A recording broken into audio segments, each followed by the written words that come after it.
ଆଜିଠାରୁ ପୁରା 51 ବର୍ଷ ପର୍ଯ୍ୟନ୍ତ ଶନିଦେବ ଏହି 5ଗୋଟି ରାଶି ଉପରେ କରିବେ ଧନର ବର୍ଷା।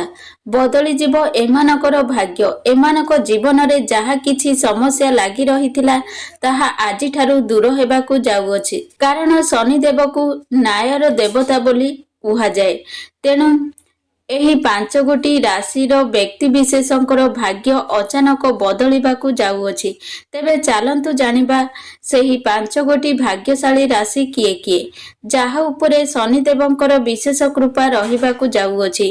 ତେବେ ଏହି କଥା ଜାଣିବା ପୂର୍ବରୁ ଯେଉଁମାନେ ଶନିଦେବକୁ ଶ୍ରଦ୍ଧାର ସହିତ ଭକ୍ତି କରନ୍ତି ତ ଭିଡିଓକୁ ଗୋଟେ ଲାଇକ୍ କରନ୍ତୁ ଏବଂ ଆମ ଚ୍ୟାନେଲକୁ ସବସ୍କ୍ରାଇବ କରନ୍ତୁ। ଆଜ୍ଞା ହଁ ଦର୍ଶକ ବନ୍ଧୁ, ଦୀର୍ଘ 51 ବର୍ଷ ପର୍ଯ୍ୟନ୍ତ ଏହି 5ଗୋଟି ରାଶି ହେବେ ଅତ୍ୟନ୍ତ ଭାଗ୍ୟଶାଳୀ। ଏମାନଙ୍କ ଉପରେ ହାତୀ ଢାଳିବ ସୁନାର କଳସ। ବଦଳିଯିବ ଏମାନଙ୍କର ଭାଗ୍ୟ।